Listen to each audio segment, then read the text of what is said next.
하나님 말씀 아가서 1장 11절 말씀입니다. 한 목소리로 함께 읽겠습니다. 우리가 너를 위하여 금사슬을 은을 박아 만들리라. 아멘.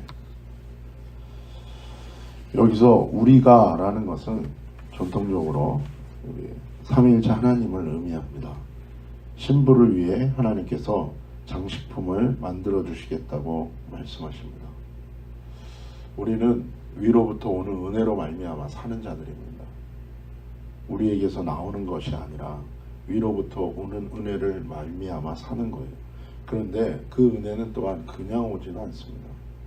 우리가 회개하고 결단하며 돌이켜 주님의 말씀 앞에 순종하며 엎드릴 때 하나님께서 우리에게 은혜를 부어 주십니다. 모든 누구든지 은혜를 주십니다. 그러나 아무에게나 은혜를 주는 것은 아닙니다. 예수님은 누구에게나 찾아가십니다.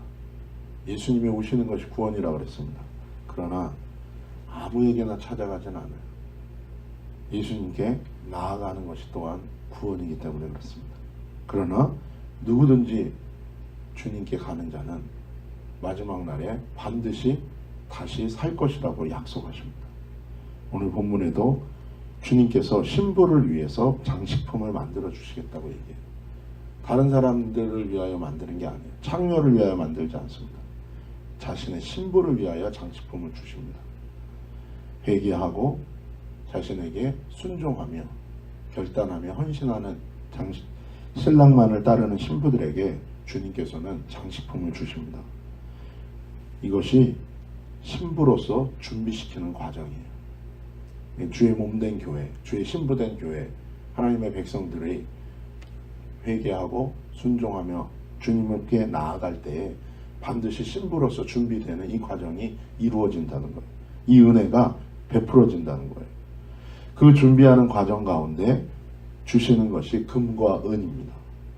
우리가 어저께 살펴본 것처럼 계시록 21장 21절에 그 12문은 12진주니 문마다 한 진주요 성의 길은 맑은 유리 같은 정금이더라. 그 길에 아무나 다닐 수 없다고 하였습니다. 회개하고 죄로부터 끊어진 은혜를 받은 자들이, 구속함을 받은 자들이 갖는 그 길, 그 거룩한 길이 유리 같은 정금으로 되어 있다고 얘기합니다. 얼마나 정금 뽑아내고 불순물이 완전히 제거된 거냐 하면 유리처럼 그 금이 맑다는 거예요. 하나님께서는 우리를 그렇게 거룩함으로 우리를 준비시키십니다. 요한계시록 3장 18절에 내가 너를 권하노니 내게서 불로 연단한 금을 사서 부요케 해라. 세상에 대하여 부요한 자가 아니라 우리 하나님을 향하여 부요한 자가 되기를 원하시는데 그것은 그 금을 사야 되는 거예요. 불로 연단한 금을 사야 되는 거예요. 산다는 것이 무엇입니까? 그냥 가만히 있는 것이 아니에요. 대가를 치르는 자예요. 회개하며 순종하며 오직 주의 이름을 위하여, 주의 복음과 주의 나라를 위하여, 주님만 따라가기 위하여 대가를 치르고 결단하는 자들에게 주님이 선물로 주시는 거예요. 이 거룩은 이렇게 주어지는 것입니다.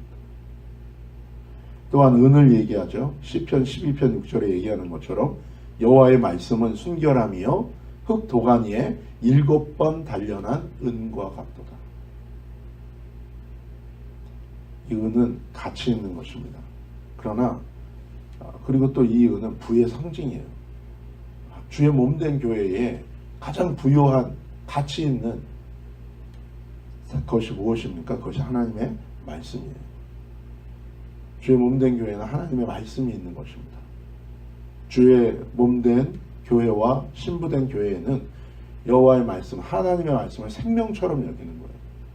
우리가 갖고 다니는 이 성경책이 요즘에는 겉에 금색깔을 칠하지만 원래는 빨간색, 피를 의미하는 것을 칠해요. 왜요? 주의 말씀을 우리가 받게 될 때에 누군가는 이 말씀을 위하여 대가를 치렀다는 거예요. 피로, 생명으로.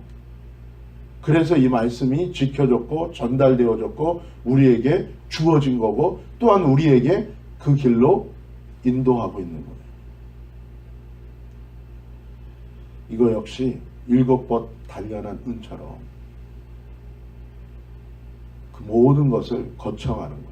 하나님의 말씀이 주어졌다고 해서 다 주어진 게 아니죠. 알고 배우고 공부한다 해서 그게 끝이 아니죠. 전도하다 보면 많은 사람들이 그렇게 얘기해요. 교인들이 내가 성경을 공부하고 있습니다. 그때 얘기합니다. 너무 잘하십니다. 너무 좋습니다. 그러나 그게 다가 되면 안 됩니다. 공부하십시오. 배우십시오. 그러나 더 중요한 것은 그 배운 대로 공부한 대로 순종하시고 사셔야 됩니다. 내 힘으로 지키라는 의미가 아니라 그 말씀에 모든 걸 걸라는 거예요. 그럴 때 주님께서 그 말씀이 당신에게 그 배운 말씀이 공부한 말씀이 당신에게 생명이 될 것입니다. 하나님은 주님의 교회, 몸된 교회와 신부된 교회를 거룩함과 진리로 단장시키시고 준비시키십니다. 그런데 이 거룩함과 진리는 지적인 동의와 자기 의지로 불가능하고 다 불로 연단한 금과 뜨거운 도가니에서 정제된 은으로 주어지는 것입니다.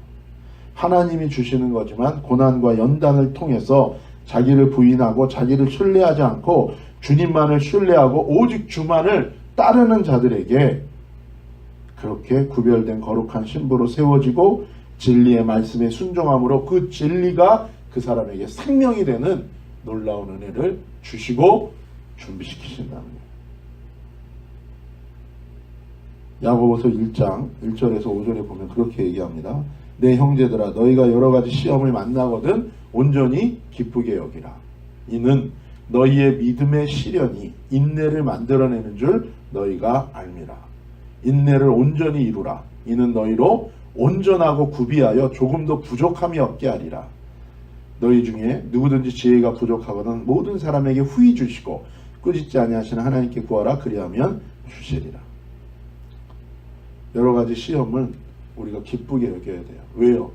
믿음의 시련이 우리의 인내를 만들고 인내를 온전히 이룰 때에 우리로 온전하고 거룩하고 준비시켜서 조금도 부족함이 없는 그 진리가 우리에게 생명되는 신부와 주의 몸된 교회로 온전히 준비된다는 것입니다. 그냥 주어지지 않습니다. 우리의 삶의 여러 시험을 통하여 믿음의 시련을 통하여 인내를 이룸으로 주님이 우리에게 주어지는 것. 이것이 주의 몸된 교회가 주님을 위하여 대가를 치르며 돌이켜 순종하며 주님을 구하며 나아갈 때에 주어지는 금과 은, 거룩과 진리, 주의 신부로 온전히 준비되는 것입니다. 오늘 하루도 저와 여러분의 삶 가운데 그러한 은혜 가운데 세워지는 하루가 되시기를 예수님의 이름으로 축복합니다. 기도하시겠습니다. 하나님 아버지 감사합니다. 금과 은으로 주의 몸된 교회와 신부를 단장하시는 주님을 찬양합니다. 오늘도 우리의 모든 삶의 여러 가지 시험 속에서 온전한 인내를 이루며 그 가운데 우리를 온전케 하시고 준비시키시며 조금도 부족함이 없이 거룩하며 주의 생명으로 충만한 주님과 연합한 자로 우리를 빚으시는 주님을 찬양하고 그 주님만을 따라가는 이 하루가 되게 하여 주옵소서. 예수님의 이름으로 감사하며 기도 올리옵나이다. 아멘.